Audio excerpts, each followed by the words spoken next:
Por favor, faça sua apresentação.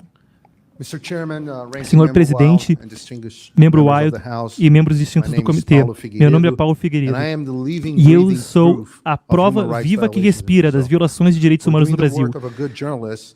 Por fazer o trabalho de um bom jornalista, eu fui censurado e meus bens estão congelados e meu passaporte brasileiro foi cancelado. Tudo sem processo legal. Eu venho de uma família com um longo legado de lutar contra a tirania. Meu bisavô, o general Euclides Figueiredo, liderou uma revolução contra o ditador mais brutal do Brasil, Getúlio Vargas. Por isso, ele passou anos na cadeia. Seu filho, meu avô, João Figueiredo, se tornou o 38º presidente brasileiro em 1979. Com a tarefa de acabar o regime militar. Como presidente, ele deu anistia, teve eleições livres, permitiu múltiplos partidos políticos e, ao final do seu mandato, pacificamente deu de volta o poder a civis, restaurando a democracia plena no Brasil. Com esse legado de gerações lutando por liberdade de expressões, agora cai sobre mim. Ao final de 2022, ano da última eleição presidencial no Brasil, eu era um comentarista político na JP News, uma rede de TV frequentemente comparada à Fox News americana. O show de prime time que eu estava foi elegido o melhor pelo país e havia mais audiência que as últimas duas redes combinadas, incluindo o CNN. Eu tinha mais de 5 milhões de seguidores em todas as redes sociais, com mais engajamento que virtualmente qualquer jornalista. Sob qualquer medida, eu era um dos jornalistas mais influentes do país, até que eu comecei a ser alvejado por uma série de decisões da mais alta corte do país. Em dezembro de 2022, eu tive todas as minhas redes sociais canceladas para brasileiros. Depois eu descobri que a ordem também congelava meus bens financeiros, suspendia a confidencialidade das minhas transações, ameaçava multas toda vez que eu dizia algo que não estava de acordo com o ministro Alexandre de Moraes e até cancelaram meu passaporte brasileiro. Eu desapareci de todo o meu público.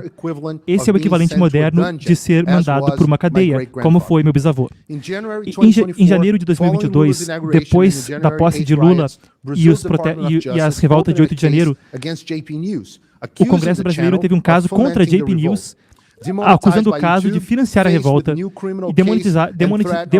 desmonetizaram e ameaçaram a concessão pública e a Jovem Pan cedeu e demitiu todos os seus comentaristas conservadores e adotaram uma linha mais pró-morais.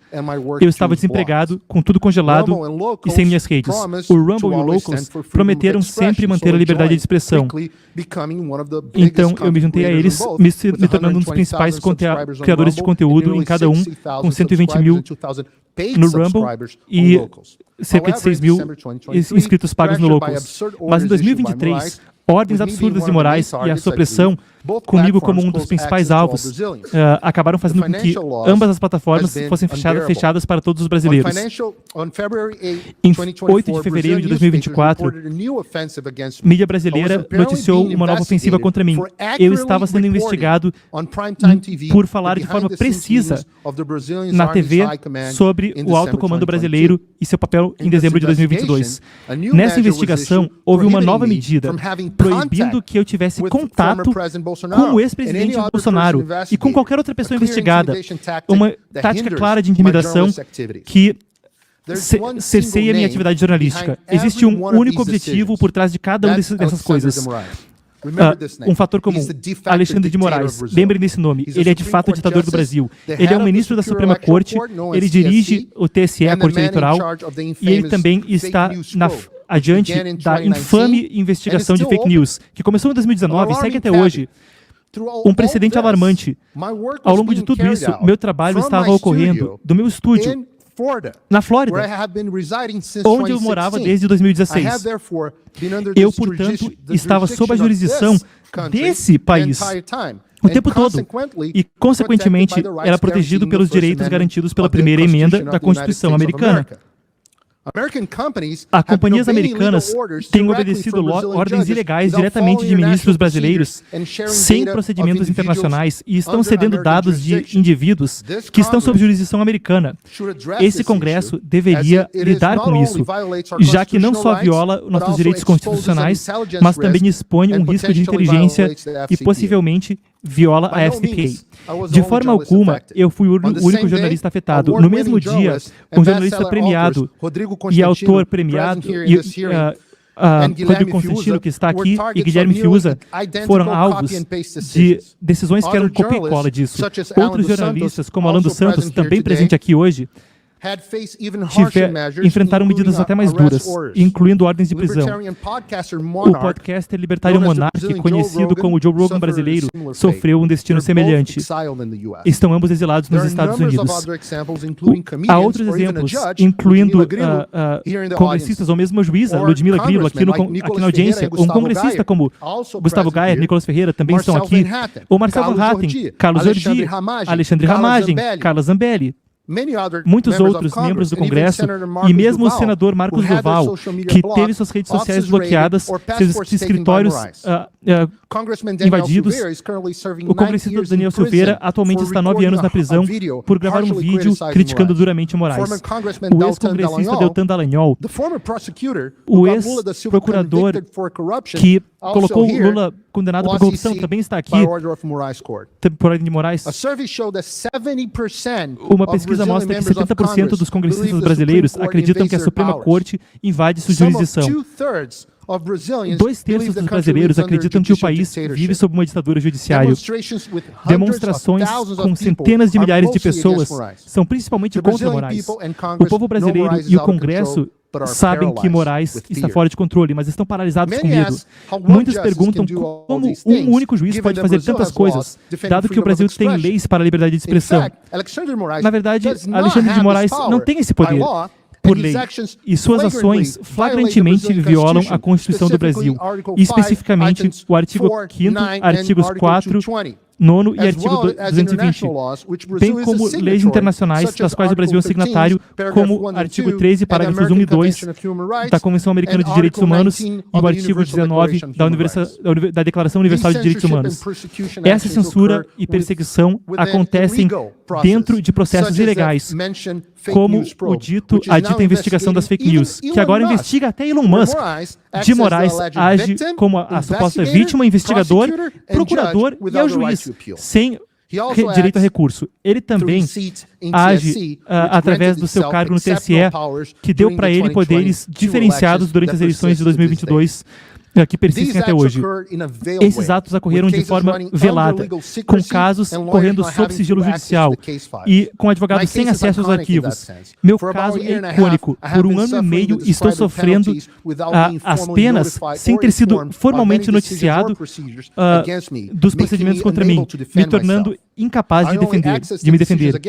Eu só sei das decisões contra mim por causa de quando o Comitê Judiciário dessa Câmara deu um pedido pelas decisões judiciais. Os específicos me chocaram e chocaram o mundo e chocaram o povo brasileiro. Esse sigilo acontece porque o Brasil não tem mais nenhuma lei criminalizando fake news, o que quer que seja.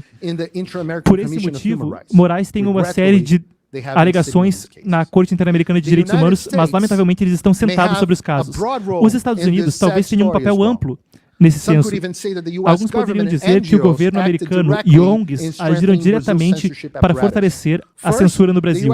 Primeiro, o governo americano talvez tenha ajudado o TSE brasileiro a desenvolver estratégias para, aspas, combater desinformação e tenha fortalecido práticas de censura com agentes do FBI e oficiais do Departamento de Justiça participando em reuniões do TSE, com participação também da Inteligência Brasileira de Inteligência BIM. Essas reuniões marcaram o início da escalada autoritária do TSE. As táticas destacadas recentemente do relatório dessa Câmara detalham como o governo Biden coagiu companhias de Big Tech a censurarem americanos, o que é muito próximo do modus operandi acontecendo no Brasil. No entanto, enquanto o governo Biden agiu de forma principalmente informal, Moraes deu ordens judiciais pela Corte Suprema do Brasil, ameaçando multas em desconexão completa do Brasil para as Big Techs, como aconteceu com o Telegram em 2022. ONGs como americanas, como a Ford Foundation e a Open Society de George Soros, fundaram iniciativas que trabalharam perto de Moraes. O Foreign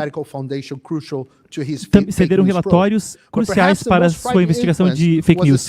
Mas talvez a campanha sistemática que usou todo o poder, soft power da democracia americana, em uma chamada campanha discreta para proteger a democracia brasileira, de acordo com um artigo do Financial Times. Isso incluiu ações sigilosas de altos oficiais americanos, como o diretor da CIA e o Conselheiro de Segurança Nacional de Biden, que ameaçaram oficiais, militares e políticos brasileiros com sanções para garantir que Moraes não tivesse qualquer desafio.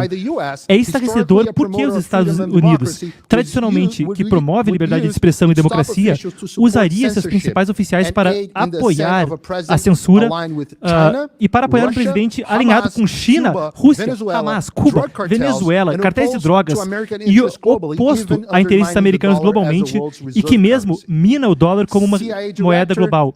O diretor da CIA, William Burns, e outros oficiais do governo Biden continuaram pressionando oficiais do governo da Silva, ajudando oficiais do governo Lula da Silva e o TSE a, aspas, combater desinformação. O que nós sabemos agora é uma palavra para censurar discurso desagradável. Além disso, uma delegação brasileira que apoia o regime de Lula da Silva, incluindo uma congressista do Partido Comunista, visitou Washington, D.C. semana passada para encontrar membros do Partido Democrata e outros congressistas. Senhor presidente, você sabe muito bem dos imensos desafios que você teve que superar para que essa audiência ocorresse. Bem, no Brasil, no final das contas, cabe ao povo brasileiro resolver seus próprios problemas, mas é importante que os Estados Unidos da América novamente sejam uma força para a liberdade e não mais uma para a censura. O Congresso dos Estados Unidos tem enormes poderes sob sua jurisdição. Peço que os use. Primeiro, garanta que o regime Moraes-Lula pare de operar nas sombras, como